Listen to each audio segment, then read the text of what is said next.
Developing the Leader Within podcast, leading beyond limits.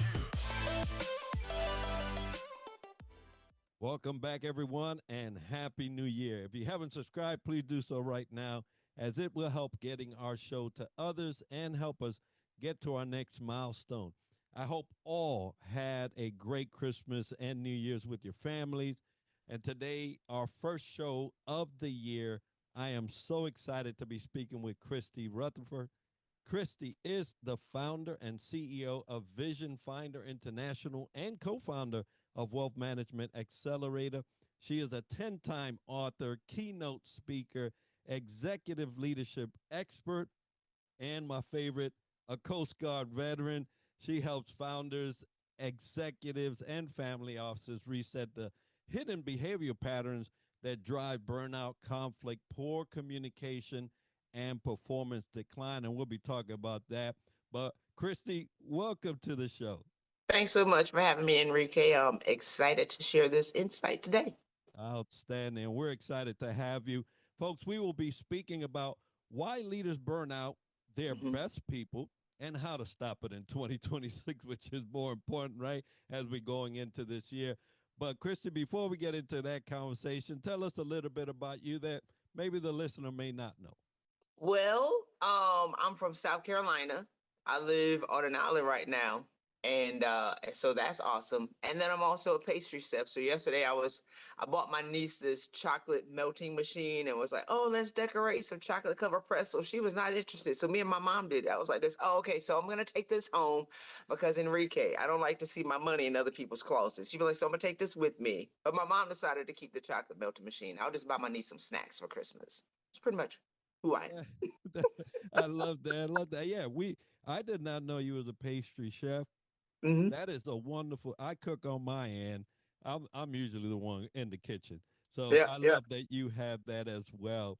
And thank you for sharing that, folks. We're going to talk about. It's a very important issue because Mm-hmm. here we're coming on this new year. You're going back to the office to lead, and you need to know these things. So, Christy, as leaders head into 2026, facing constant change, pressure, what are Mm-hmm. the earliest warning signs of burnout you see most leaders ignore, and what should they be doing proactively instead of reactively? The first thing, if I can get a high achieving leader to do is to admit that they're burned out. That's like if I can just get them to admit, my God. So there are 12 stages of burnout. So most people measure burnout in time, right? So they'll be like, okay, I was burnt out last year. I was burnt out last year. I was burnt out last year. Burnout is actually measured in stages. And so as you're saying you're burned out, you're going from, before we even came into 2020, Enrique, most people were in the advanced stages of burnout. Because just being a leader, you're burned out. Being ambitious puts you in stage one burnout. So most leaders coming into 2020, because it's exhausting and you're tired and you have to manage up and down and you have families and then you're trying to do your job and then you're trying to coach and you're mentoring and you're a leader in your community, you're a leader at work, you're a leader in your family, right? So it's like what we don't recognize is that we just normalize being tired. That was before the pandemic popped off. Now, 5 years past 2020, most leaders are now in the critical stages of burnout. No idea.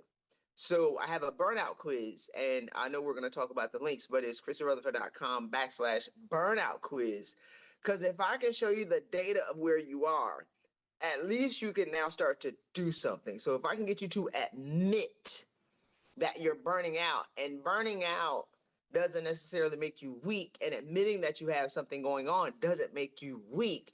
It makes you aware that you now have to actually stop and do something about it. And when I burned out, I mean, all four tires of my car blew, and I was still riding on the rotors. And then when the rotors blew off, I was trying to ride on the brake pads. Like everything in my life had to fall apart before I was like, okay, I'm not okay. So I'm trying to save leaders before all the wheels fall off and they mentally collapse like I did 12, 13 years ago, from just admitting that, okay, I might be burnt out. Now let me actually do something about it. And that's so powerful what you just said about normalizing burnout. Mm-hmm. We get to stages and we are there so long Mm-hmm. that it becomes normal, Yep. but it's not. And It's not so, normal. oh my goodness, you think about, and for those leaders out there listening right now, ask yourself the question: have I normalized my burnout stage? Because chances are you have, and you said it, and I was like, that's what happened. I was just used to this tempo. Yep. In the military, op temp is like at 1,000 all the time, All the right? time. Yeah. And so we think that's normal, but it isn't. And so, wow, very Mm-hmm. powerful there. Now, as leaders normalize their burnout stages, they also try to do another thing when it comes to conflict. They try to manage. So many leaders try to manage conflict rather than understanding it. So, how can leaders reframe conflict as a signal of system or communication breakdown? And what practical steps help prevent it from escalating into like culture damage? Well, here's the thing. I was talking to a guy a couple of weeks ago, and I was at this conference, and he was telling me that he had anxiety. And I said, anxiety is not normal. And he justified it. So anxiety is burnout. Okay. That's the critical stages of burnout. And so he's like, well, maybe more people are willing to admit that they have mental health issues. I'm like, anxiety is not a mental health issue. So I started getting into an argument with people, right? You're like, I just meet you and I'm gonna start beating you in the head because I'm literally trying to save people's life. And I just want to go back to, to the point and just give a little bit of data of how I arrived here, right? Like I've literally coached 300 leaders from 20 different countries, 17 to 19 nationalities within the US, all burning out, all have no idea. I'd be like, you're about to die, right? They'd be like, wait, what? So I always have to say something. Why? Because I almost did it, Enrique, right?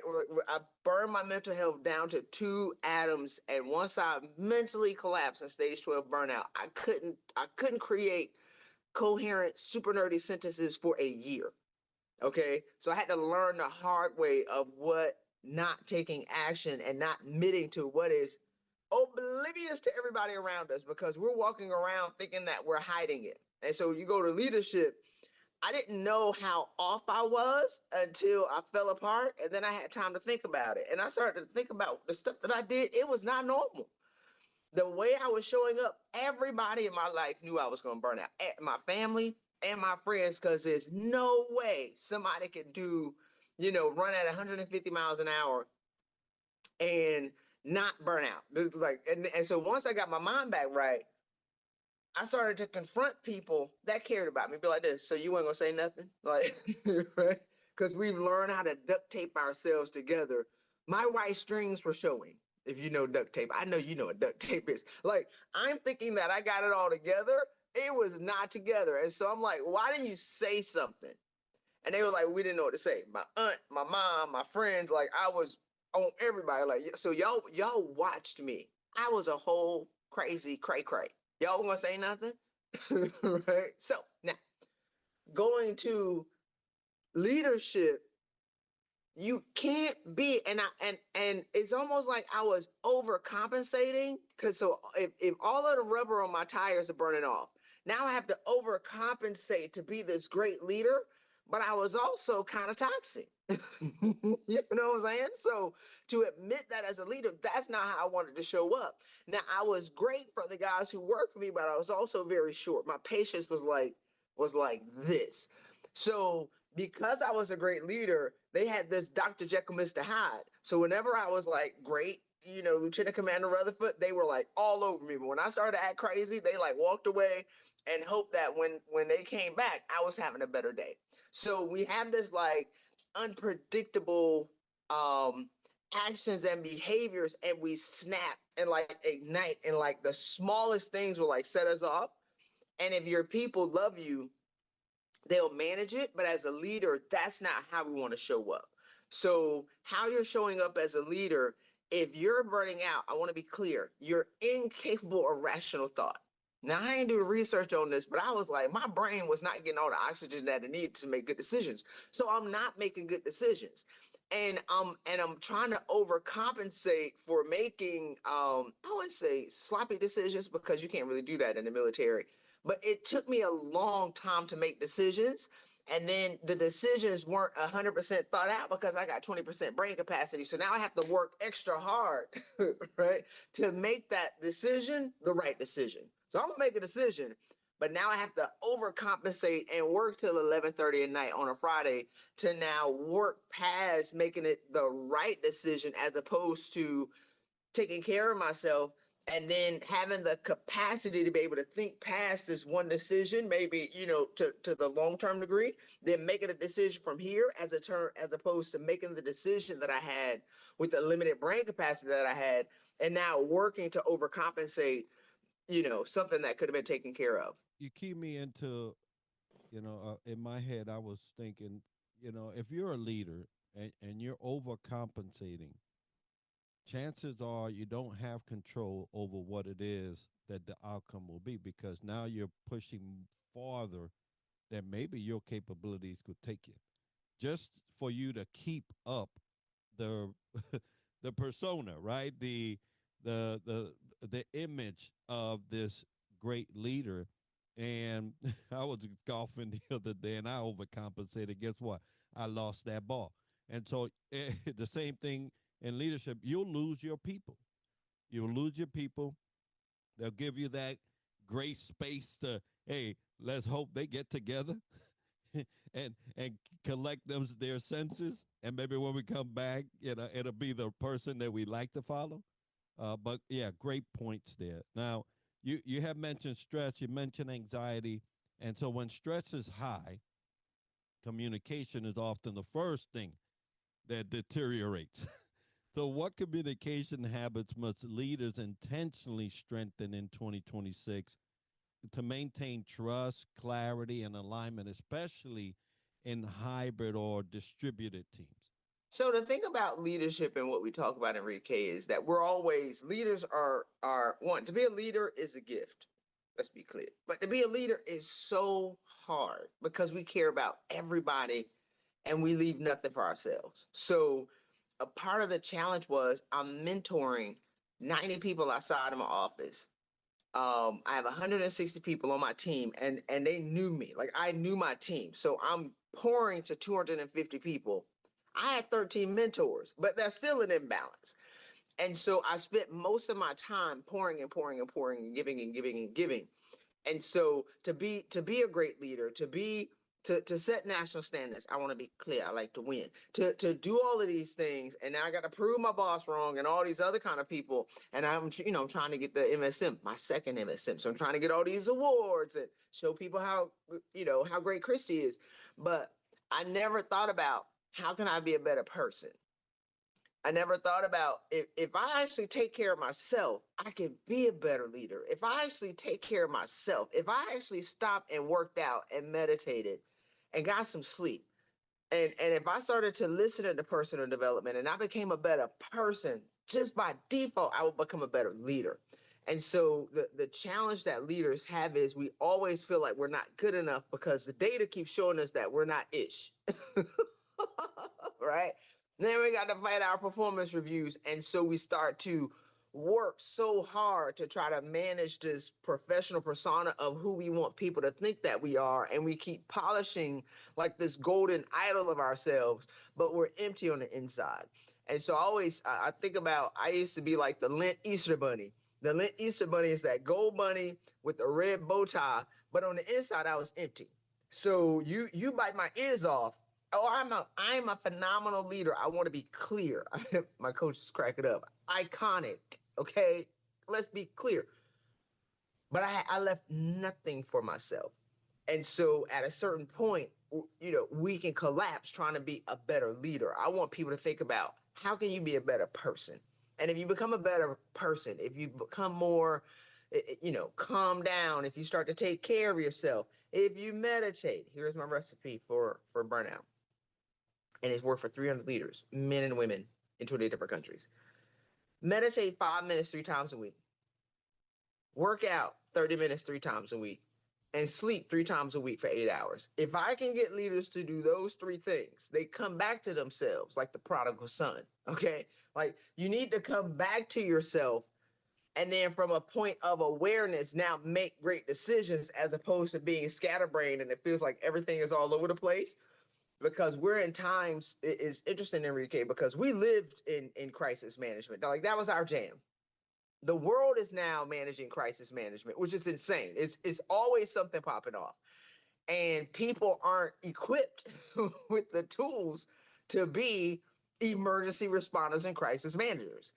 And so if you can come back to yourself by taking care of yourself, that's how you become a better leader, not by checking another box, not by taking a personality test, not by always looking at what you're weak in and what you can strengthen.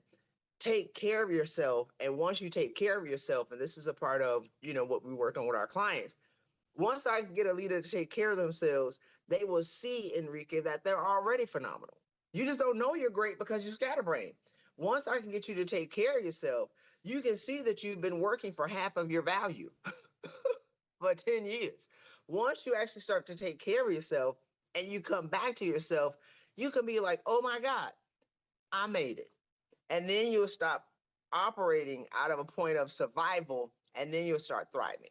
And so it's a very small shift in your beingness and in your awareness that you're already great. You don't have to work hard to prove anything. You just need to come back to yourself and then own how great you are. How dare I, Enrique, work 80 hours a week to show everybody that I was great? Christy Rutherford was great 10 years before that. Just I never owned that because I was always outside of myself doing all these things, as opposed to just calming down a little bit and be like, you know what? I'm pretty freaking awesome. Um, okay, so now let me work from this point of awareness, and then my output wouldn't be so massive to try to prove that I have value. And the more irrational that you are in your thoughts because you're burned out, the less valuable that you feel. Yeah, and once you return to yourself and you do realize the greatness inside of you, communication flows like water. I mean, it is clear, concise, Yes. aligned, and it doesn't matter how chaotic it may be. And you bring up a good point. We have operated in crisis management from day one in the military. I mean, it's like boom, it's in your face. You have to deal with it, and you learn how to navigate that. But the world does not know that every day, day in, day out, and they are seeing it. But for leaders, when you go back to ground zero and you start building from there, clarity and communication definitely emerges. Well, the communication flows because you're not taking into account 300 pieces of information. It's really only two pieces, right? So if you think about the way that um, um, how I try to get my clients to understand why they should meditate is like you have kids, or even like my nephew yesterday. Just where does this dude get all these toys from? They're everywhere, and he's running around the house and falling over these trucks. And I'm like, pick them up, right? That's how Auntie Chrissy does. Pick them up. So, Auntie Chrissy help me order. So we put all the trucks together, right? And they come here. Now, 5 minutes later, hey, they back out. So the thing about meditation is, if you think about kids, and they have these playrooms now, which is hilarious, you can't think when you're standing in this playroom and toys are everywhere. It's dangerous. Legos, you step on a Lego, it's over, right? Trucks and everything is all over the floor. So meditation, so that's how our mind is. So we have all these collective things and these random things and these minefields that are in our minds. And you can't necessarily think clearly when you're standing in clutter. Meditation and working out is actually putting the stuff on the shelf so you can make good decisions. So you can communicate effectively as opposed to trying to navigate your way around all of the hazards that you've actually put out. So that's the difference in the communication. To go back to that part, is like once you clean the stuff up, now you can make good decisions. And then just like time is going to come back, and then you have to meditate again to put it all back up. And so if we can get into this habit of calming down and taking care of ourselves, then you can make great decisions. Then you can be better for yourself. Then once you start to see the output of these decisions where you're not working as hard and you're not working your teams as hard and they actually enjoy to be around you, then that typically is what gives leaders the permission to continue on and to take care of themselves, because we have to see results. And anything that we do, if we're not seeing results, we're not going to do it. But once you, I would say, establish those habits, it takes about 2 to 3 weeks, but once you do it and you stick with it, and you'll see how your teams actually appreciate you and how much joy you have. It doesn't just open up opportunities, Enrique, for your teams. It opens up promotability opportunities as well, where people will be willing to sponsor you and people will be willing to mentor you because they like you, because you're calm and you're stable. And if you want to stand out in 2026, be happy, be calm, be a stable leader, be a stable minded leader who's actually happy. They will open up doors for you. Absolutely. I often tell folks, be an asset, not a liability, if you want to see yourself go somewhere. Now, what most leaders have this challenge year in, year out, which is performance decline. Performance decline often follows long periods of overextension. So, how can leaders balance accountability and compassion so performance remains high without pushing teams into exhaustion? It's for me, when I look at all of these leadership memes, right? And so I keep coming back, and I know I'm like missing your questions, but I'm missing your questions on purpose. Because a leader who takes care of themselves will then give their people permission to take care of themselves. It's pointless for a leader to tell people to do stuff and they're not doing it for themselves. And I did it.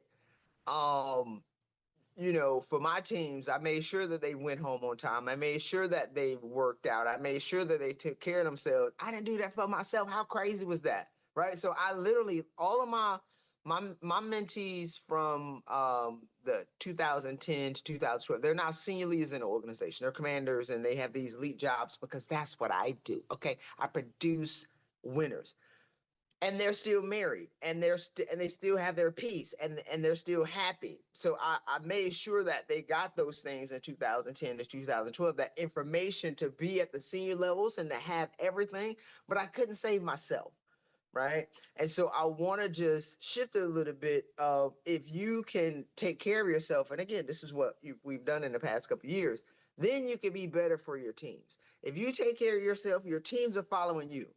Right? If you take care of yourself, then you'll have more compassion for your team member that wants to like take some time off and spend time with their kids. You can't do that if you don't do that for yourself, right? And we're living in an area where everything is me, me, me with social media. So it's hard to like care and have compassion for other people, to have empathy for other people if you're burned out and you don't have it for yourself. So it all comes back to take care of yourself, because a leader can't give what they don't have. And if you do, which is what I did, it's insane, because to pay that price of looking at them maintain their relationships.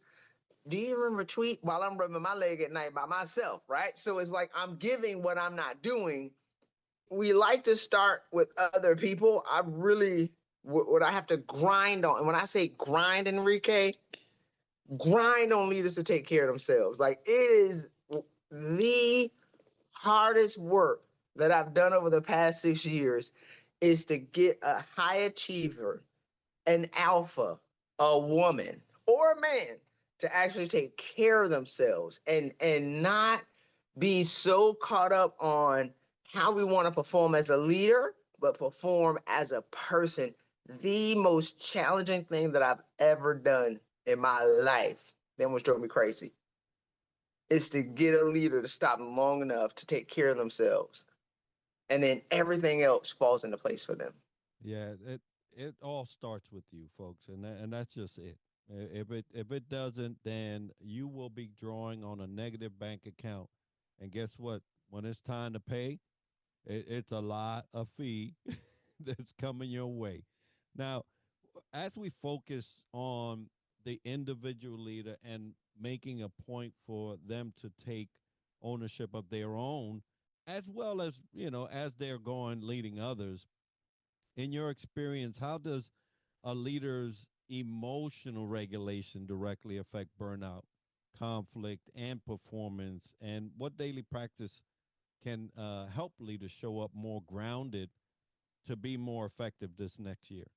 Giamatti Taylor wrote a book called My Stroke of Insight. And she said, if you're, whenever we are mad, which we triggered all the time, if you're stressed out, you trigger nonstop. Like it doesn't take much for you to like pop off. And she said, you are actually having a physical response to whatever just happened, right? Like whoever says something, we're always putting fires out as leaders, always. So we're overreactive and we're popping off, and our fuse is like this long. It used to be 6 feet long, it's like this long. So she says, you're physically having a response to being stressed out. You're triggered. Cortisol, endorphins, adrenaline, like it's running through your body because you're in this fight or flight mode. She said, but after 90 seconds, Enrique, it's your decision if you're still mad. So you're actually being triggered. When you're triggered, you're actually having a physical response in your body to fight or flight. Most of the times we want to fight because leaders, that's who we are, right? But we can't fight people at work. And so you're feeling this 90 seconds. And she says, so after 90 seconds, it's your decision. So once I learned that in 2012, I would, and it's the military. They always got something. It's just being a leader. So I would stand there and I would feel it. And I would be like this, you know what? I'll be right back. And when I first did it, my guys would just stand there, and I would go into my office and I would close the door and I would put on a guided meditation where a lady's like, come into your body, feel your fingers and toes, inhale, exhale, right? Unclench your teeth, lower your shoulders, because you don't know you sitting there like this. And then after that, I will open the door and then I'll be like this. Okay, so what did you say to me again? Right. So just that small thing of breathing. I had to listen to somebody to tell me to come back into my body. I'm gone. you know. And so when the first 3 times that I did it, I'd be like this. You know what? I'll be right back. And I would just leave. And they would just be standing there like, yeah, it's probably like 6 guys standing there like, what is Miss Rutherford doing? But then when I come back, I open the door, I can actually hear what they asked me. I didn't hear because I'm gone. And if I make a decision from this point of being triggered, it's not a great decision. And that decision is made out of partial rage, frustration, and a polluted mindset. So I would leave and I would come back and I'd be like this. So tell me, what did you say again? And then they would tell me, and then we would figure out a plan. And so after that third time, past that, because I did it all the time, they would wait. So I would be like this, you know what I'm gonna do? Because they can see it. They know it's bad news, Enrique. Right? So they'd be like this. I'd be like, you know what? I'll be right back. And they would just sit there, they'd sit down, and they would wait. I open my door and they'll get ready again. They'd be like, okay, great. Because here's the thing about leadership. Your people want you to make great decisions. They want you to be great. I don't think that we give ourselves permission enough to know that our people actually support us, because leadership is so hard and we got daggers in our back, and we didn't fought and bled to be there. And so we're in pain before we even arrive to the leadership position. A lot of these things, when I talked about burning out, a lot of these things I started to see after I burned out. Like I wasn't aware of it in the moment, and I don't think that we have these conversations enough. So I appreciate you giving me permission to share. It's like they want you to be great. They want to support you. They want to be like on your team. And because we're so hard on ourselves, we make it hard for them to be our support system. But my guys will wait. And then when I came back out, they would be like, great, Miss Rutherford ain't gonna yell. No papers are gonna get thrown in the room. And now they know collectively we can come up with the best decision. And so if the listeners can remember anything, is that 90 seconds, if you just leave and breathe. And I've had my clients recommend, or my clients do this when they were around 2020, 2021, 2022, when they're on Zoom. They would go off the screen and then they would breathe. Or, Enrique, some of them started to invite other leaders to breathe. And they were like, you know what? We've gotten to a point of the communication now where I think it's communication breakdown. How about we all just breathe? And then, and so you're welcoming people, and everybody would just breathe for like 3 minutes, and then they would come back together. And they loved it. So they started to incorporate this into, how about we all just take a break and breathe? Like, we all need to breathe so we can make the best decision, because we're now fighting, and the fighting isn't doing anything, and we're not going anywhere, and we're going to make a terrible decision.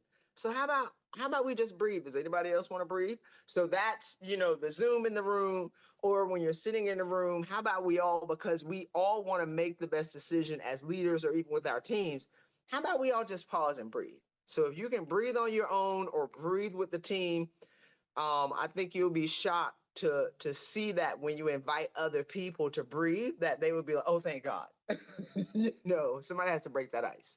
And it's a powerful thing. Not only, first of all, to recognize, hey, I need to make this pause, and then actually do it, and then come back. Right. That takes a very mature leader, one that has gone back to themselves and say, hey, I know I need this for myself if I want my teams to survive this day, right?